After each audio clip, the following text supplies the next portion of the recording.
Welcome back to the Padilla Family Homestead and the last week of the Every Bit Counts Challenge.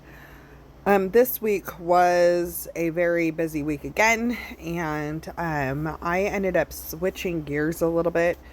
This first day, we are working on the hot sauce that we did last week with the Sugar Rush peach peppers. Now, I wish I would have drained off a little bit more liquid out of it before we blended it, but it works. This is actually really spicy, and a little too spicy for my husband that day because he had heartburn. So it was kind of funny. But we did ferment these and blend them up and made a hot sauce. Now, I thought they were ripe, but I don't think they were completely ripe because they don't have like the peachy flavor that I thought they would have.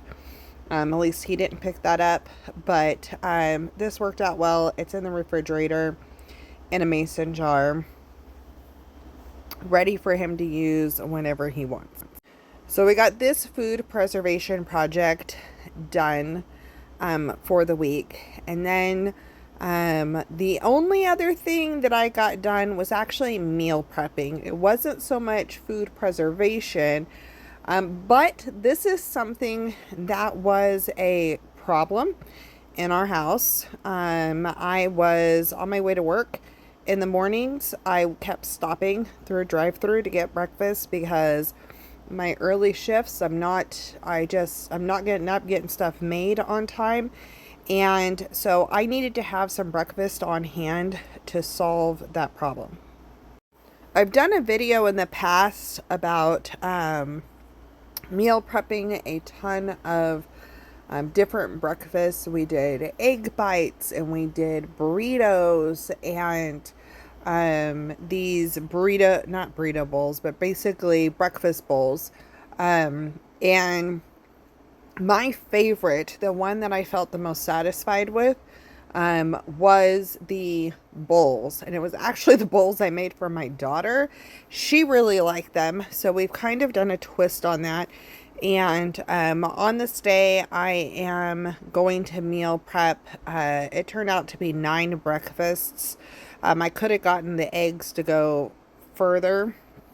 But I didn't have enough potatoes and onions and all the other things. So what I'm doing here, I'm going to walk you through this because I think that when we're talking about every bit counts, this could be stopping things from going to waste, but it's also having food prepared to where you are eating healthy foods and you're meeting your goals. So there's no point in preparing food that you're not going to eat. And it's finding the gap and finding the need for what your household has. So these bowls I really, really like. So I'm going to share what I do. So the first thing I did was to start caramelizing some onions. I just used some avocado oil, 3 probably medium-sized onions, and like 3 cloves of garlic. And I just keep those going low on the cast iron, and I'm just sauteing those up. The next thing I did was I took 12 eggs, so a dozen eggs, probably a tablespoon or so of heavy cream, and then some onion powder, garlic powder, pepper, basil, and I think a little bit of salt. Into that, whisked it up and poured it into the pan. I realized that I could have done a second batch in that pan and I didn't need to make 2 pans worth. So I just did another dozen. So it's 2 dozen eggs is what I'm going to bake in the oven at 350 until they are done, until they are cooked through in the center. And that is one of my ingredients for the bowls.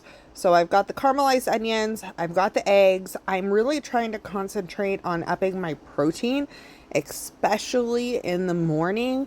And so eggs are a great way to do that.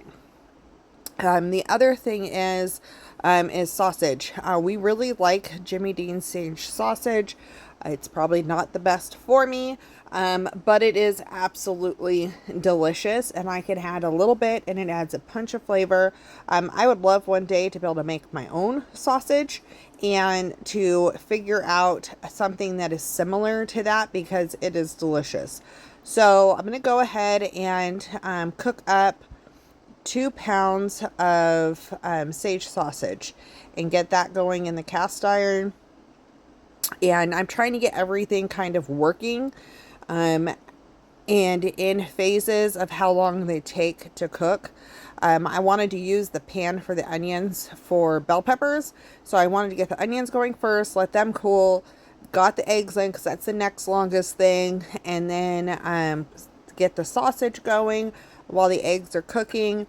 And then I'm going to take the bell peppers and chop them up and get them on the pan and get them going.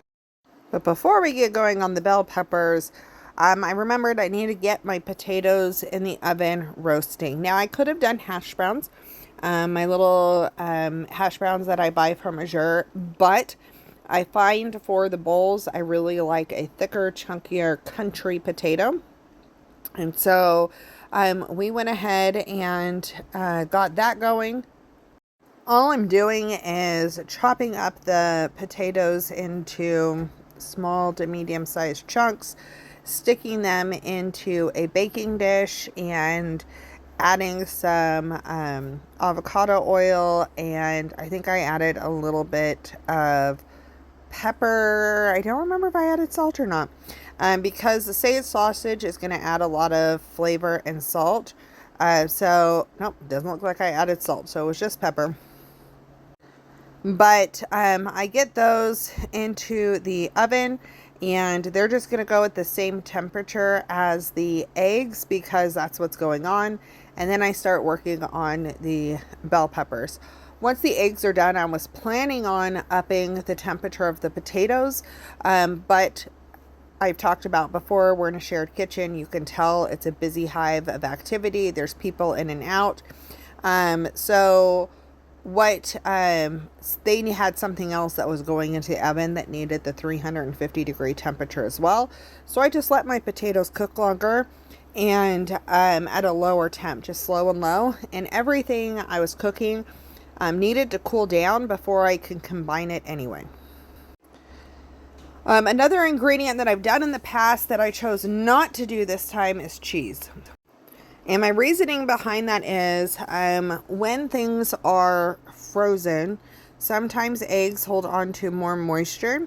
And my daughter found that she liked kind of draining some of the water out, or putting a paper towel on it when she heated it up to get rid of some of that extra moisture. And that is harder to do with cheese in it. Cheese just gets sticky and all over the place. And so that is something I opted not to do this time around. Okay, so now it's time to back everything up. And all I basically did was I took a scoop of the meat, and because that was the coolest item, and I put it into bags. When I ran out of meat, that was how many bags that I was planning on making. And then I tried to balance everything out from there.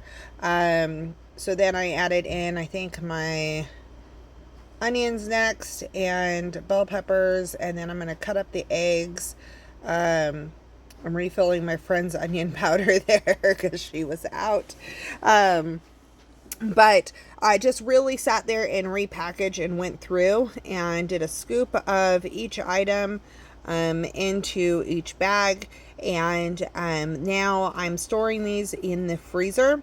The first couple I ate were from the fridge, but now they're from the in the freezer, and I could pull them out the night before. I want to eat them and have a breakfast that is just a few seconds to make instead of closer to like 30 minutes or so to make. And so I encourage you to find a solution to your problem and go ahead and figure out where you're not eating healthy and how you can resolve that. For me, it was my breakfasts. So I hope this encouraged you. I hope you liked the Every Bit Counts challenge. If you'd like to see more cooking videos where I show recipes or things like that, or just how I'm prepping, let me know in the comments. I can keep videos like this going. Voiceovers are pretty going to be on par for that style because of living in a multi-family household. Thank you for watching.